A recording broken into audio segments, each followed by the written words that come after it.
दोस्तों, पुलिस की टीम एक होटल के मुआयना करने के लिए रात्रि 11:30 बजे के करीब में होटल पहुंच जाते हैं, जिस होटल का नाम होता है मंदाकिनी। और ये मंदाकिनी होटल जो है दोस्तों कानपुर में स्थित मॉल रोड पे है। जब होटल में पुलिस की टीम पहुंचती है, होटल में पहुंचने के बाद कमरा नंबर जब 204 के गेट के पास जब पहुंचती है पुलिस, तो जब दरवाजा को खटखटाती है तो उसके बाद दरवाजा खुलता है तो पुलिस की टीम जब सामने देखती है तो उनकी आंखें फटी की फटी रह जाती है, क्योंकि दरवाजा जब खुलता है तो वहां पे एक महिला आती है दरवाजा खोलने के लिए, जो कि अर्धनग्न अवस्था में होती है, जो कि एक टॉवल लपटी हुई होती है। और वो जो महिला होती है कोई आम महिला नहीं होती है, वो महिला एक पुलिस अधिकारी होती है। उस महिला से पुलिस की टीम बात कर ही रही होती है, इससे भी बड़ा झटका लगने वाला था, जो शायद पुलिस कभी सोचा भी नहीं था। उस महिला से बातचीत तभी पुलिस की टीम कर ही रही होती है, उसी बीच में किसी पुलिस अधिकारी का नजर कमरा के अंदर जब पहुंचता है तो वहां पे पाता है एक व्यक्ति को, जो कि वो भी अर्धनग्न अवस्था में आराम फरमा रहा है। जो अधिकारी देखता है वो बोलता है कि अरे ये तो यहाँ पड़ा हुआ, ये तो अगवा हो चुका था, वो यहाँ क्या कर रहा है। हर पुलिस वाले देखकर और उस दृश्य को चौंक जाते हैं कि ऐसे कैसे हो सकता है, इस व्यक्ति को तो अगवा किया जा चुका था। दोस्तों, आखिर अगवा जो किया जा चुका था व्यक्ति वो कौन था और उसको अगवा किसने किया था, और अगवा हो चुका था तो आखिर वो मंदाकिनी होटल के कमरा नंबर 204 में उस पुलिस महिला अधिकारी के साथ क्या कर रहा था। आइए इस वीडियो में पूरी विस्तार से इस घटना को समझते हैं, जानते हैं और सुनते हैं।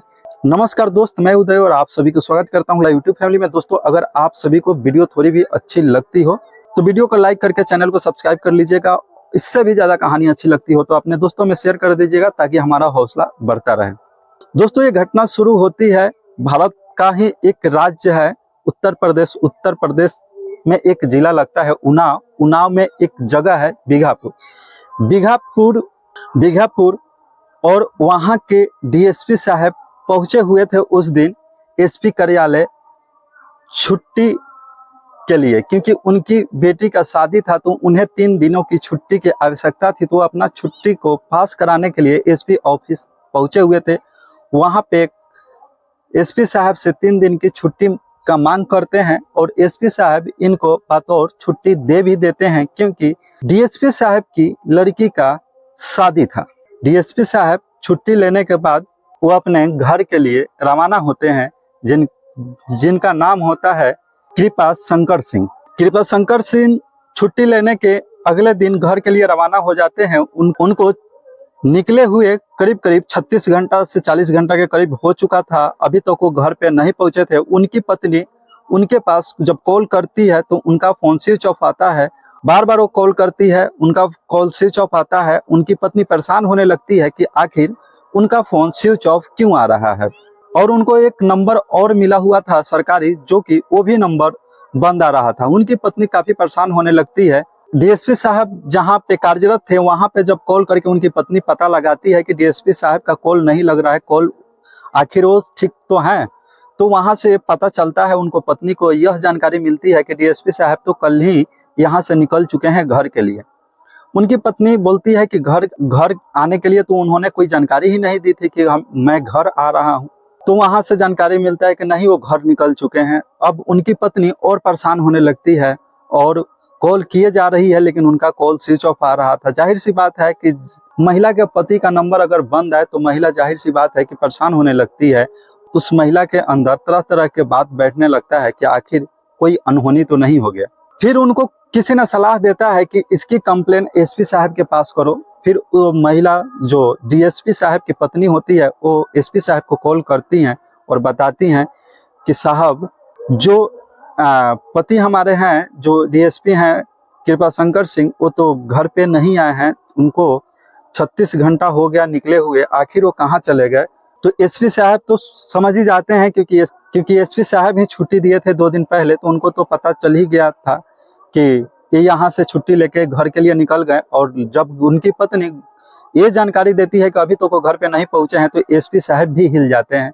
फिर उनकी पत्नी एक ऐसी बात बोलती है जो कि एसपी साहब को दिल पे चुभ जाता है। वो बोलती है कि कहीं कोई अनहोनी तो नहीं हो गया उनके साथ, क्योंकि उनका फ़ोन जो है दोनों स्विच ऑफ आ रहा है। फिर एसपी साहब हरकत में आते हैं और अपने पुलिस की टीम से बोलते हैं कि डीएसपी साहब का जो नंबर है उनको सर्विलांस पे लगाओ और सीडीआर निकलवाओ, उनका लास्ट लोकेशन पता करो कि लास्ट लोकेशन उनका क्या बता रहा है, और वो गए हैं तो कहाँ गए हैं, उनको कोई अगवा तो नहीं कर लिया है। बात एक अधिकारी की थी, एक पुलिस अधिकारी की थी, तो लाजिमी था कि हर कोई हरकत में आ ही जाता।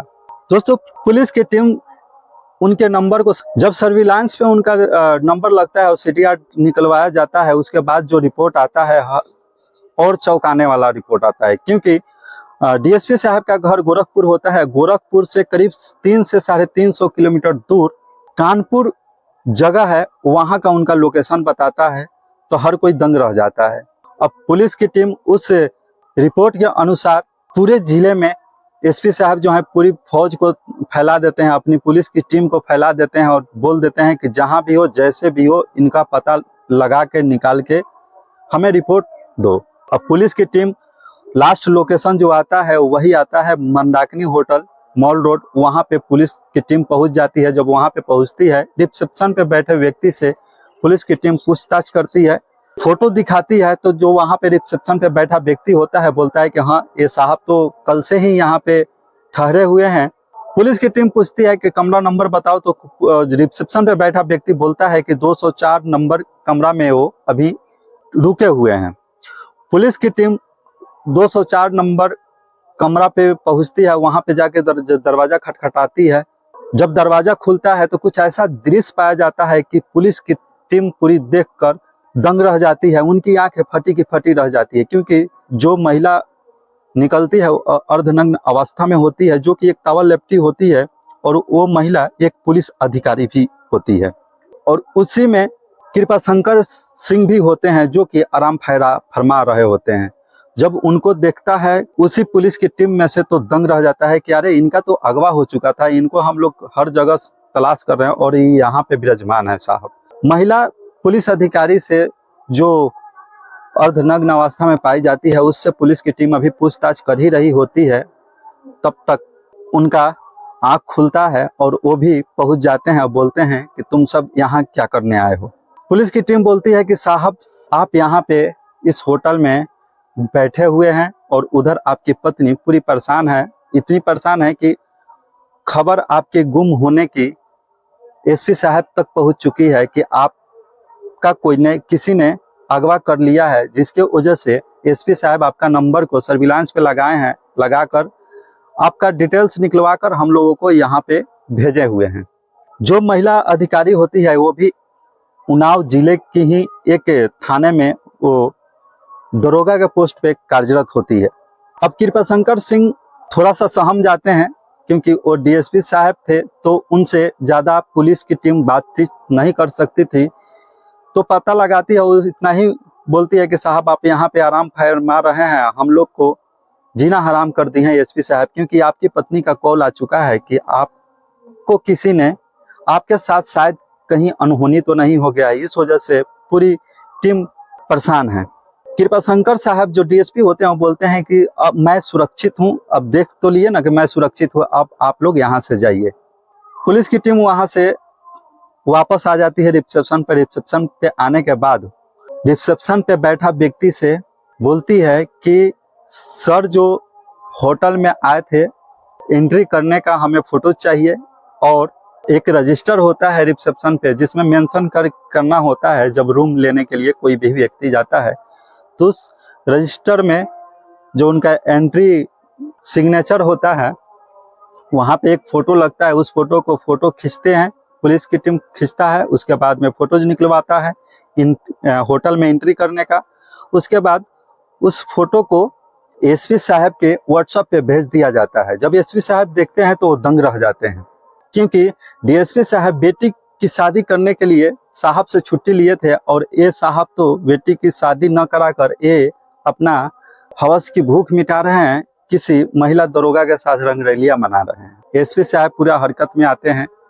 ये बात डीजीपी को पहुंच जाता है कानपुर, फिर वहां से गृह मंत्रालय तक भी ये बात खबर पहुंच जाती है। फिर भी इस घटना को पुलिस की टीम, जो भी अधिकारी होता है, इस घटना को दबाने की कोशिश करती है, लेकिन गृह मंत्रालय तक ये जब बात पहुंच जाता है तो गृह मंत्रालय सस्पेंड करने का आदेश दे देते हैं, क्योंकि उसी कहा जाता है ना कि हर कोई सब व्यक्ति नहीं होता है, कुछ ऐसा भी व्यक्ति होता है जो कि जब तक वो खुरपाती न करे उसको खाना हजम ही नहीं होता।